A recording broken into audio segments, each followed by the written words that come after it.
I prayed to God for strength, and He gave me difficulties to overcome so that I may become strong. I prayed to God for wisdom, and He gave me problems to solve to make me wise. I prayed to God for love, and He gave me the needy to help and develop the quality of love. My prayers were answered. When we talk about bad things and good things, we have to understand this is in reference to a time frame. What is a good thing? What is a bad thing? Something that appears to be good in the short run turns out to be bad in the long run, and vice versa. There is a story that we used to hear. There was a Chinese farmer. One day, a wild horse ran into his farm. The neighboring farmer said, "What a good thing has happened to you. You've got a free horse."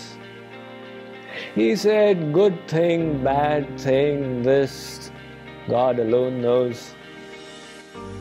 A few days went by. The horse ran out of his farm back into the wild. The neighboring farmers came to commiserate. They said, "This is a very bad thing. You have lost your horse." He said, "Good thing, bad thing, who knows?" A few more days went by. The same wild horse brought 20 horses along with it, and they all came running into the field. Again, the neighbors came to congratulate the farmer. "You have got a lottery, you've got 20 free horses. This is the best thing that has happened to you." He said, "Best thing, worst thing, who knows?" A few more days went by.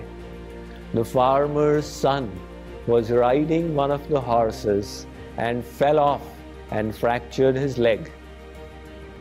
Again, in the evening, gathering people said, "This is a bad thing. If the horse had not come, this would not have happened." He said, "Well, bad thing, good thing, the future will tell."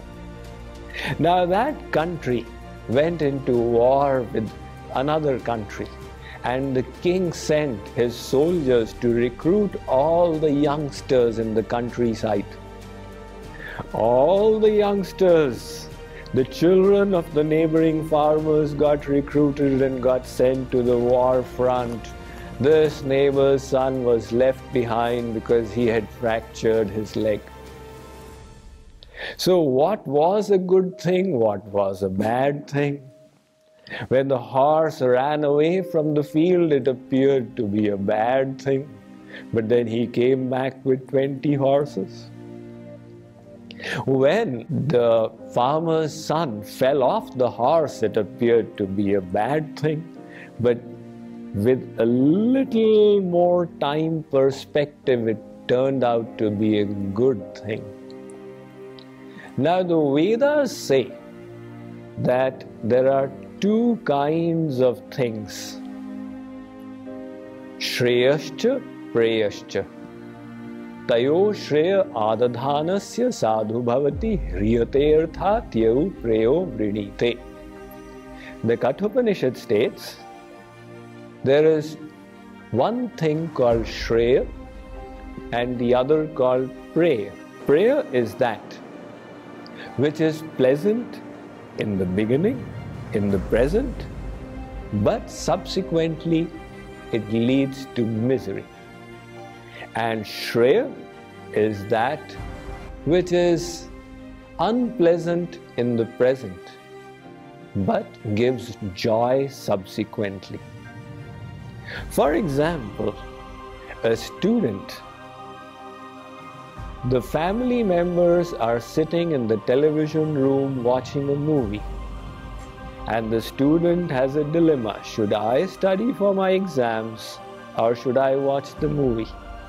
So the student decides not to watch the movie and undertake the austerity of studying. This is Shreya.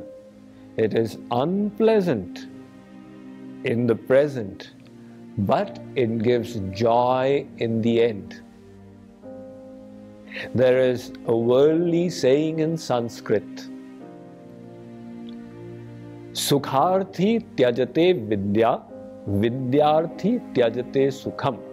Sukharthina kuto vidya, kuto vidyarthina sukham.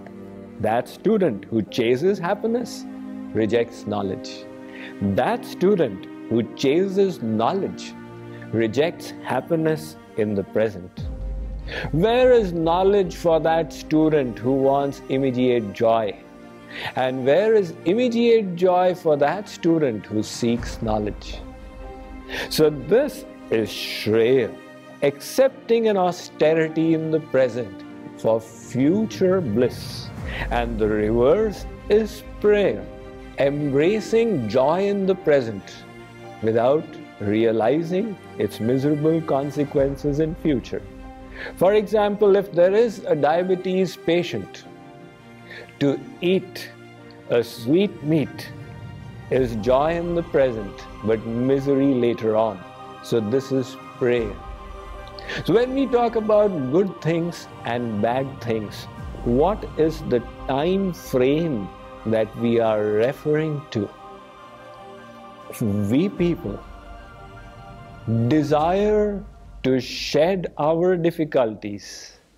We look for someone who can cut our cocoon and release us from difficult circumstances without realizing it is in going through these difficult times that we fill our wings.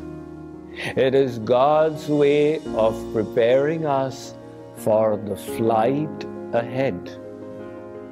It is these difficulties that ensure the unfoldment of the soul. And the saints who have realized this have said so.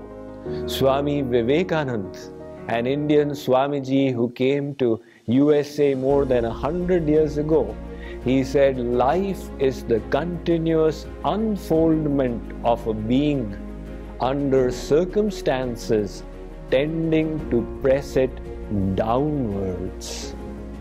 And we see this in the lives of great personalities. In USA, the example of Abraham Lincoln is often given.